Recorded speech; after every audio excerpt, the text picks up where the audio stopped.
దెయ్యాల రైలు కథ. రోమ్లోని cruise railway స్టేషన్లో దెయ్యాల రైలు తిరుగుతూ ఉంటుంది. ఆ రైలును మనుషుల రూపంలో ఉన్న దెయ్యాలు మాత్రమే నడుపుతాయి. అందులోకి ఎక్కిన వారు ఆ రైలు నుండి వచ్చే పొగలో కలిసి అదృశ్యమైపోతారు. ఈ సమాచారం ఆధారంగా రాసిన కథ దెయ్యాల రైలు. ఇక కథలోకి వెళ్దాం. అదొక దట్టమైన అడవి. ఆ అడవి నుండి ముందుకు వెళ్తే కొంచెం దూరంలో ఒక చిన్న రైల్వే స్టేషన్. ఆ రైల్వే స్టేషన్లో ఉన్న గుడ్డి దీపాల వెలుగు. పేరు కూడా లేని ఆ స్టేషన్లో మనుషులెవ్వరు లేరు. ప్లాట్ఫామ్ మీద ఉన్న ఒక చిన్న గది. రంగులు వెలిసిపోయి ఉన్న ఆ గది ముందు ఒక వ్యక్తి విరిగిపోయి ఉన్న కుర్చీలో కూర్చున్నాడు. కునికిపాట్లు పడుతున్నాడు. అతడిని చూస్తే స్టేషన్ మాస్టర్ లాగా ఉన్నాడు. ఇంతలో దూరంగా రైలు కూత వేసింది. కునికిపాట్లు పడుతున్న ఆ వ్యక్తి ఒక్కసారిగా ఉలిక్కిపాటుతో పైకి లేచాడు. మెల్లిగా నడుచుకుంటూ పట్టాల మీదకు దిగాడు. పట్టాల మీద ఎదురుగా ఒక రైలు వస్తోంది. అతడు అలాగే ముందుకు నడుచుకుంటూ వెళ్ళి ఆ రైలు నుండి వస్తున్న పొగలో కలిసిపోయాడు. కాటుక కారు చీకటి రంగు పులుముకుందా, లేక కారు చీకటి కాటుక రంగు పులుముకుందా అన్నట్టుందా ఆ ప్రాంతం. అదొక అడవి ప్రాంతం. ఆ చిక్కటి చీకటిలో, ఆ అటవీ ప్రాంతంలో అప్పటి వరకు స్పృహ లేకుండా పడి ఉన్న మల్హోత్రా మెల్లిగా కళ్ళు తెరిచాడు. అతడికి తలంతా భారంగా అనిపిస్తోంది. చుట్టూ చూడటానికి ప్రయత్నిస్తున్నాడు. ఆ చీకటికి కళ్ళు అలవాటు పడే వరకు అలా కదలకుండా ఉండిపోయాడు.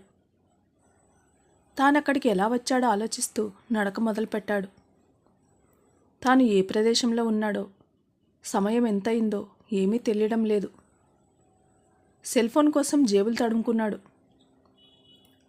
దారి తప్పి అడవిలో తిరుగుతున్న తనను కొందరు దుండగులు క్లోరోఫామ్ చల్లి అన్నీ దోచుకున్నారు. తనను ఆ ప్రాంతంలో వదిలి వెళ్ళేటప్పుడు అన్ని వస్తువులతో పాటు తన గడియారము, సెల్ ఫోన్ కూడా ఎత్తుకెళ్లారని అతడికి అర్థమైంది. చేసేదేమీ లేక అక్కడి నుండి బయటపడాలని నడక మొదలుపెట్టాడు మల్హోత్రా. సుదూరంగా ఏదో వెలుతురు. ఆ వెలుతురు ఆధారంగా నడక సాగిస్తున్నాడు. ఆ వెలుతురు అక్కడున్న చిన్నపాటి రైల్వే స్టేషన్ నుండి వస్తోంది. అక్కడున్న ప్రదేశాన్నంతా పరికించి చూస్తే అక్కడెవ్వరు లేరు. వెలిసిపోయిన రంగులున్న గదిలో ఉన్న గడియారంలో సమయం 12:30 చూపిస్తోంది. చుట్టూ అటవీ ప్రాంతం భీతి కొల్పుతోంది. అంతలో పట్టాల మీద ఒక రైలు ఆగకుండా మెల్లగా నడవడం మొదలుపెట్టింది. ఆ రైలును చూసి ఆశ్చర్యపోతూ మల్హోత్రా వెనక ముందు ఆలోచించకుండా ఆ రైలు ఎక్కేశాడు. మల్హోత్రా రైలు ఎక్కగానే ఆ రైలు హఠాత్తుగా వేగం పుంజుకుంది. అతడెక్కిన బోగి అంతా ఖాళీగా ఉంది. ఆ అటవీ ప్రాంతం నుండి బయటపడ్డానని అనుకుంటూ, టికెట్ కోసం టీసీ వస్తే ఏదొకటి చెప్పాలనుకుంటూ అలా నిద్రలేకి జారుకున్నాడు మల్హోత్రా. కొద్దిసేపటి తర్వాత హఠాత్తుగా అతడికి మెలకువ వచ్చింది. తన మీదకి ఎవరో వంగి చూస్తున్నట్టు అనిపించింది. లేచి చూస్తే ఏదో ఆకారం. అదిరిపడి అక్కడున్న లైట్ వేసి చూశాడు. చూసి స్థానువైపోయాడు. ఆ ఖాళీగా ఉన్న బోగీలో చాలామంది ఉన్నారు. కొందరు పడుకున్నారు, కొందరు కూర్చుని ఉన్నారు, కొందరు కిటికీలకు, ఫ్యాన్లకు వేలాడుతున్నారు, కొందరేమో తలకిందులుగా నడుస్తున్నారు. అది చూసిన మల్హోత్రాకు భయంతో వణుకు మొదలైంది. వారందరూ మనుషులు కాదని అర్థమైంది. అంతకంటే భీతి కలిగించే సంఘటన చూడనే చూశాడు మల్హోత్రా. ఆ నడుస్తున్న రైలు ఎదురుగా ఉన్న సొరంగపు గోడలలోకి వెళ్తోంది. ఈలోపు బోగిలో ఉన్న వారందరూ మల్హోత్రాను తాకడానికి ఒక్కొక్క అడుగు ముందుకు వేస్తున్నారు. వారి నుండి తప్పించుకోవడానికి బోగి తలుపు వద్దకు వచ్చాడు మల్హోత్రా. బయట కనిపించిన దృశ్యం చూసి నిశ్చేష్టుడై వేరే దారి లేక బయటకు దూకేశాడు. అక్కడ ఆ బోగి బయట భయంకరమైన వాతావరణం నెలకొని ఉంది. రైలు నల్లటి పొగ చీకటిలా కప్పేసింది.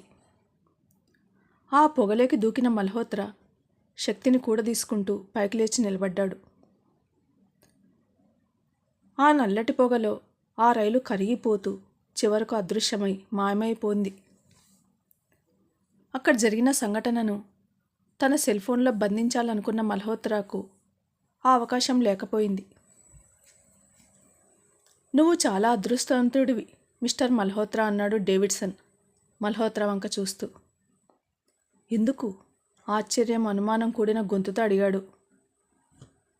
ఇంకా ఈ భయంకరమైన ఈ అనుభవాన్ని నేను మర్చిపోలేకపోతున్నాను అన్నాడు మల్హోత్రా. అప్పటికే అతను ప్రమాదం నుంచి బయటపడి 12 గంటలు దాటింది.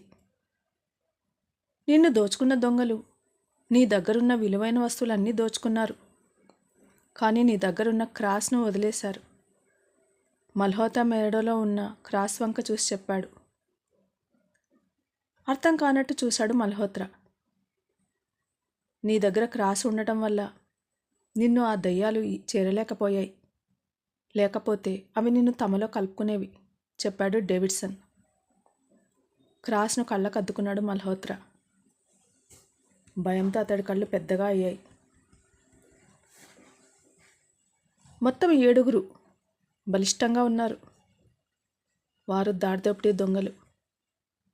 వాళ్ళ చేతుల్లో తోలు సంచీలు. వాటి నిండా వాళ్ళు దారికాచి దోచుకున్న సొమ్ము. 10 రోజులకొకసారి ఇలా దారి దోపిడికి తెగబడతారు. ఈసారి పోలీసుల నుంచి ప్రమాదం ఉండడంతో ఈ రూట్లో వచ్చారు. వెనక్కి తిరిగి వెళ్తే ప్రమాదమని ముందుకు నడిచారు. దూరంగా వెలుతురు కనిపిస్తుంది. అక్కడి నుంచి దగ్గరలో ఉన్న పట్టణానికి వెళ్ళిపోదాం. ఇక్కడ ఎక్కువసేపు ఉండడం ప్రమాదకరం అన్నాడు ఆ మూటా నాయకుడు. అతడి అనుచరులు తలలుపి ముందుకు నడిచారు. ఏదో వెలుతురు. ఆ వెలుతురు ఆధారంగా నడక సాగిస్తున్నారు వాళ్ళందరూ. ఆ వెలుతురు అక్కడున్న చిన్నపాటి రైల్వే స్టేషన్లో ఉన్న లైట్ల తాలూకు వెలుగు. అక్కడున్న ప్రదేశాన్నంతటినీ పరికించి చూస్తే అక్కడెవ్వరు లేరు. రంగులు వెలిసిపోయిన ఆ గదిలో ఉన్న గడియారంలో సమయం 12:30 చూపిస్తోంది. ఇంతలో పట్టాల మీద ఒక రైలు ఆగకుండా మెల్లిగా వస్తోంది. అక్కడ స్టేషన్ మాస్టర్ లేడు. స్టేషన్లో జనం లేరు. ఈ రైలు ఇక్కడ ఆగదనుకుంటాను. అందరూ తొందరగా ఎక్కండి.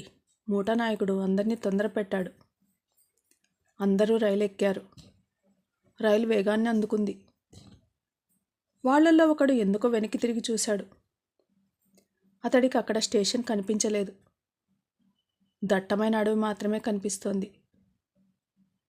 అందరూ నిద్రలోకి జారుకున్నారు. రైలు విపరీతమైన వేగంతో వెళ్తోంది. ఆ శబ్దానికి ఆ దొంగలందరూ ఉలిక్కిపడి కళ్ళు తెరిచారు. రైలు నల్లటి పొగలో సొరంగంలోకి వెళ్ళిపోయింది. No end.